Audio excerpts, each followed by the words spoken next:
What's up, guys? Veteran Gamer here, and today I want to take you back to February 5th, 2009, the day that one of the PlayStation 3's best sleeper hits came to light. That game was Demon's Souls. The game, which spawned a new subgenre of action RPG, built up a niche audience that continues to grow even today.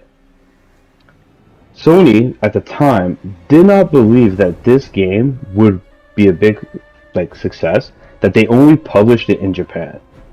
Atlus had to publish it for North America, while Namco Bandai had to publish it for Europe. So this game at launch back in 2009, it was had little faith that it was going to be anything big. To be honest, this playthrough is actually my first time playing Demon's Souls personally.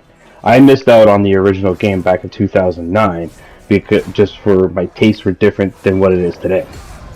And I missed out on it. I actually started with Bloodborne on PlayStation 4.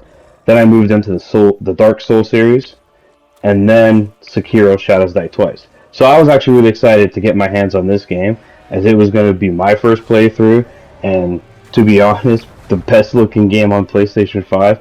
Yeah, I was pretty excited, to say the least. Moving on to the game's performance, Demon's Souls offers players two options: fidelity and performance.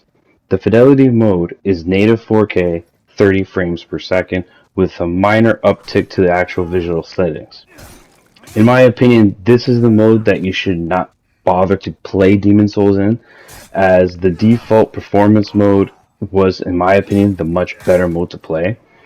The performance mode, which does run 1440p at 60 frames per second, is the way to play this game. Demon's Souls is notoriously hard, much like other Soulsborne titles, and having a game this difficult, you're better off playing it at 60 frames. With that being said, it's also worth noting that Demon's Souls features no ray tracing of any kind. So this is important to be made aware of, as there is a significant lack of improvement in the visual settings. So with that being said, please enjoy watching Vanguard Demon kick my ass in the tutorial boss.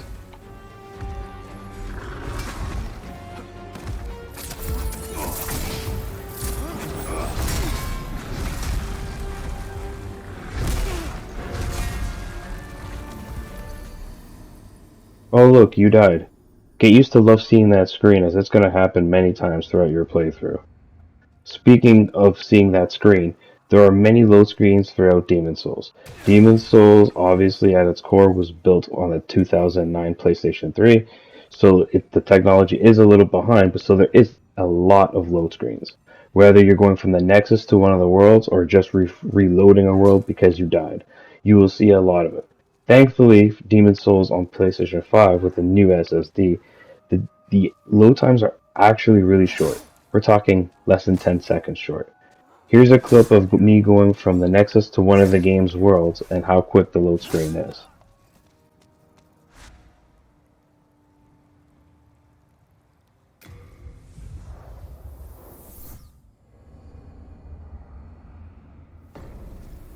Yeah, that's how quick the load times are. And it's a godsend for a game like Demon's Souls, considering that the game's gameplay loop requires you to go through a whole bunch of baddies, beat the baddies, find the boss, beat the boss, open up the checkpoint, and continue onward after you level up. The issue with this loop is that you will see many load screens if you die, or if you traverse through one of the game's 5 worlds. So having the load times as quick as it is really helps the flow of the game. Throughout your gameplay experience, you'll also earn souls. Souls is used for all aspects of leveling, whether it's buying items, gears, or actually increasing your character's level. Just be mindful that with each increase to your character's level, you will also increase the cost for the next level with regards to the souls. One thing to be mindful when it comes to the souls and the loop of the game is that if you die, you will lose all your souls. You are given one opportunity to retrace your steps and find your souls and collect them before dying again. Should you die the second time, you will lose all your souls completely. This adds a very prominent risk-reward setup like all Soulsborne games, forcing you, the player, to decide What's worth more? Packing it in, collecting your souls, and banking what you have, or risking it all to increase more souls and to progress through one of the game's 5 worlds? Speaking of worlds, it is my understanding that it's only exclusive to Demon Souls, where there's something called a world tendency. And what world tendency is how the game reacts to your performance for each of the game's 5 worlds. If you do poorly and you die a lot, you push the world tendency into black. And that makes the game harder by enemies making more aggressive and just having more HP. The game literally becomes hard if you die a lot in any given world. The trade-off is that the enemies will drop better gear. On the flip side of it, if you do well and you progress through the game, you kill bosses, and you don't die, you push that world into white tendency. And what white tendency does is that it makes the game easier. Enemies are not as aggressive, their HP pools drop a bit, but in exchange, their drop rate for good items significantly decreases. Another thing to be mindful when it comes to world tendency is that certain areas of the game is only accessible if you're either pure white or pure black. So if you want to achieve certain things, or if you're a completionist, you're eventually going to have to push a world tendency to either direction. One of the other things to be mindful though is if you're playing the game online, world tendency is also affected by the community.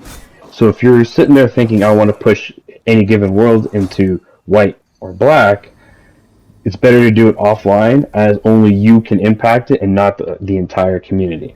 So it's something to be mindful of.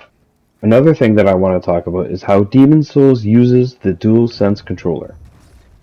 With the adaptive triggers, Demon Souls only really utilizes this when it comes to the heavy attack, as well as when you're wielding a bow and arrow. I find, to be honest, it increased the immersion of the game. It was never annoying at any point, and I would encourage anyone to play with the adaptive triggers on. This also applies to the haptic feedback, the vibration in the controller. When you're casting a spell, you can actually feel the controller do a light vibration to an intense vibration as the spell is being cast. This also applies to things like when you use your shield, or when you attack and hit a shield, you feel the vibration in the controller and the impact.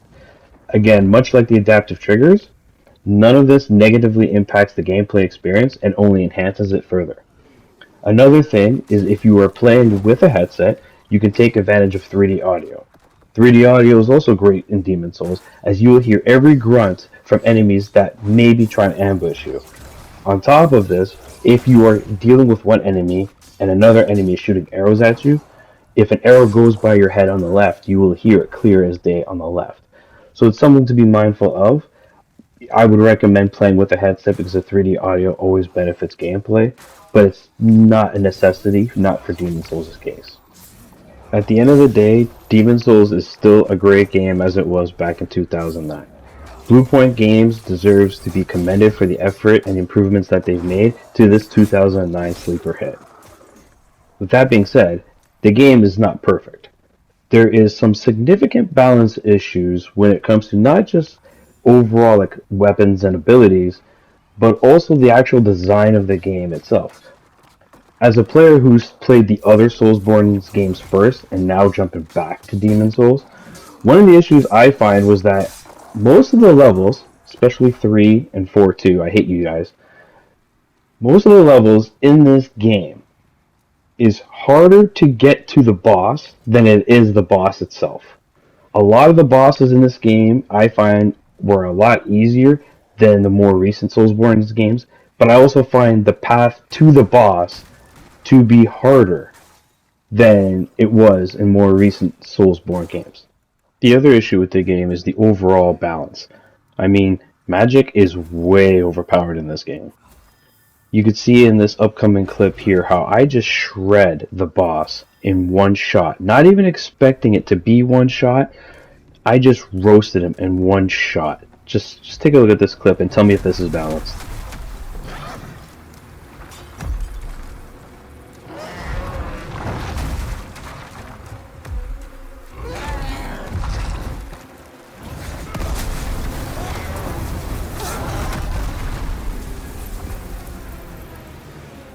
Yeah, it was that easy.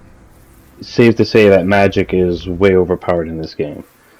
But other than the balance of the actual map design as well as the magic, which I understand Blue Point wanted to keep the original game intact so they didn't mess with these things, but by today's standards, these are minor flaws in what is otherwise a near perfect title. That being said, if you're a fan of the Soulsborne series, if you've never played Demon Souls, this game is a must play.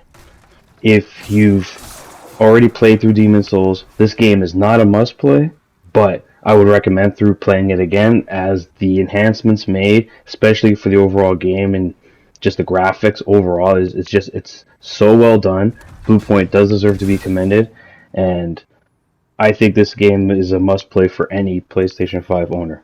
I give Demon Souls a 9 out of 10.